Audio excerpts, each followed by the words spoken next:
ঘরে যখন বানিয়ে নিতে পারবেন মজাদার চিকেন স্যান্ডউইচ, তাহলে কেন রেস্টুরেন্ট থেকে কিনে খাবেন? চলেন আপনাদেরকে ঘরোয়াভাবে দেখাই কীভাবে তৈরি করবেন চিকেন স্যান্ডউইচ। এখানে আমি নিয়ে নিয়েছি মুরগির বুকের অংশ, দিয়ে দিব আস্ত একটা তেজপাতা, আদা রসুন পেস্ট আর সামান্য কয়েকটা গোলমরিচ। এভাবে আমি প্রায় 20 মিনিটের মতো সিদ্ধ করে নিয়েছি। একটু লবণ দিতে ভুলে গেছি, পরে লবণ দিয়ে দিয়েছি। এভাবে সিদ্ধ হওয়ার পরে এভাবে ঝুরি করে নিব আমি। এখানে সামান্য পরিমাণ তেলের সাথে দুটো পেঁয়াজ কুচি দিয়ে ভেজে নিব কিছুক্ষণ।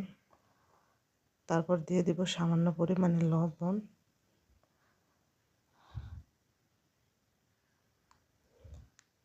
2 টেবিল চামচ গুঁড়ো দুধ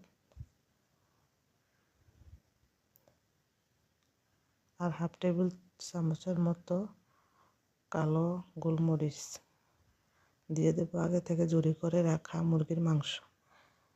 এভাবে নেড়ে ছেড়ে কিছুক্ষণ ভেজে নিব, বেশি ভাজার দরকার নেই। এবার তৈরি করে নেব আমি স্যান্ডউইচের জন্য মেয়োনিজ। এখানে আমি দিয়ে দেব 3টা আস্ত সিদ্ধ ডিম, আগে থেকে টেলে রাখা শুকনো মরিচ, দিয়ে দেব 4-5 কোয়া রসুন, হাফ টেবিল চামচ গোলমরিচের গুঁড়া, দিয়ে দেব সামান্য পরিমাণ লবণ। আর এখানে আমি দিয়ে দিচ্ছি 2 টেবিল চামচ গুঁড়ো দুধ আর 2 টেবিল চামচ চিনি, 1 টেবিল চামচের মতো লেবুর রস। আর এখানে আমি 3টা ডিমের জন্য 4 টেবিল চামচ কুকিং অয়েল ব্যবহার করেছি। এই তো আমার তৈরি হয়ে গেল আমার মেয়োনিজ। এখানে আমি একটা গাজর, 2টা শসা গ্রেটার দিয়ে এভাবে গ্রেট করে নিব। গ্রেটারে চিকন অংশ দিয়ে গ্রেট করে নেবেন।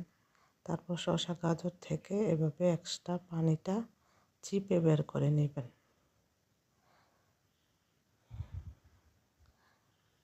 আমি গাজর শসার সাথে এভাবে চিকেন, আগে থেকে ভেজে রাখা চিকেনের ঝুড়িগুলো আর মেয়োনিজ দিয়ে একসাথে মিক্স করে নেব।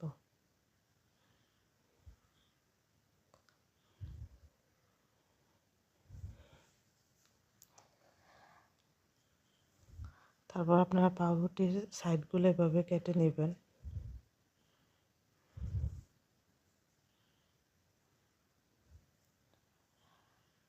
আমি এখানে টমেটোর সস দিয়ে পাউরুটিগুলো সেট আপ করে নিয়েছি।